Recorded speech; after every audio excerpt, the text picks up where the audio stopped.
Shalom, perkenalkan saya Ciral Graciela Lumalesil dari 10 MIPA 1. Kali ini saya akan menceritakan kembali teks mengenai Georgesa dengan bahasa yang berbeda. George dikenal sebagai sang jenius dari Papua. Ia lahir di Manokwari pada 22 September 1986. Sejak kecil ia sering hidup terpisah dengan kedua orang tuanya. George adalah seorang pemenang lomba First Step to Nobel Prize in Physics pada tahun 2004 dari Indonesia. Makalahnya berjudul Infinite Triangle and Hexagonal Lattice Networks of Identical Resistor. Rumus penghitung hambatan antara dua titik rangkaian resistor yang ditemukannya itu diberi namanya sendiri, yaitu Georgesa formula. Rumus yang ditemukannya berhasil memenangkan First Step to Nobel Prize in Physics yang mengungguli 73 negara, dan ialah yang meraih medali emas. Oge lahir dari keluarga yang sederhana. Ayahnya bernama Silas dan ibunya bernama Nolce. Ayahnya bekerja sebagai kepala dinas kehutanan, tetapi Oge sering menyebutnya sebagai petani, dan Oge memiliki 4 saudara. Anak pertama dari Silas dan Nolce adalah Apulenasa. Ia adalah sarjana kehutanan lulusan Universitas Cendrawasih. Putra kedua bernama Frankie Albertsa. Saat ini ia sedang menempuh program Magister Manajemen pada Universitas Cendrawasih. Putra ketiga bernama Yopisa. Ia adalah mahasiswa kedokteran Universitas Kristen Indonesia, Jakarta. Putra keempat bernama Agustinasa.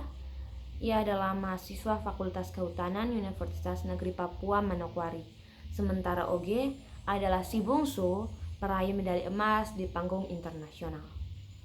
Karena minimnya ekonomi keluarga, Oge sering tidak masuk sekolah mulai dari SD hingga SMP karena tidak punya uang untuk membayar angkutan dari rumah ke sekolah yang jaraknya 10 km.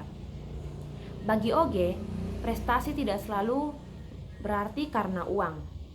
Prestasinya di bidang fisika bukan semata-mata karena ia menekuni ilmu yang menurut sebagian besar anak itu rumit. Tetapi Oge menyukai semua mata pelajaran dan bukan hanya fisika saja. Setelah lulus SMP, Oge diterima di SMUN 3 Buper Jayapura. Itu adalah sekolah unggulan milik pemerintah daerah yang menjamin semua kebutuhan siswa, mulai dari seragam, uang saku hingga asrama. Kehausan intelektualnya seperti menemukan oase di sini membuat ia mendapat macam-macam teori, temuan, dan hasil penelitian para pakar fisika dunia. Pada tahun 2001, Oge menjuarai lomba olimpiade kimia tingkat daerah. Itu membuat ia mendapat beasiswa ke Jakarta dari pemerintah provinsi Papua.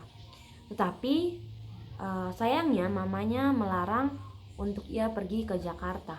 Tetapi tanpa sepengetahuan mamanya dan dengan bantuan kakaknya, Oge berangkat diam-diam. Setelah mau menaiki pesawat, barulah ia memberitahukan mamanya. Kemudian Oge membuktikan bahwa kepergiannya itu bukan sesuatu yang sia-sia.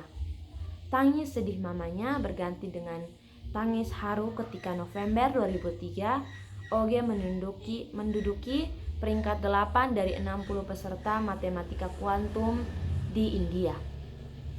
Prestasinya memuncak di tahun ini dengan memegang emas hasil riset fisikanya. Oge dibimbing langsung oleh Bapak Fisika Indonesia, yaitu Profesor Yohanes Surya. Awal November 2006, Oge harus mempresentasikan hasil risetnya di depan ilmuwan fisika di Polandia. Ia harus membuktikan bahwa risetnya tentang hitungan jaring-jaring resistor itu adalah gagasan orsinilnya. Setelah itu, Oge akan mendapat banyak kesempatan belajar di riset Polish Academy of Science di Polandia selama sebulan di bawah bimbingan fisikawan jempolan. Setelah itu, Oge mendapat banyak sekali fasilitas dan juga penawaran-penawaran dari Malik Fajar dan juga Freedom Institute salah satunya. Mereka menawari Oge kuliah di luar negeri tanpa melakukan tes. Lalu Oge memilih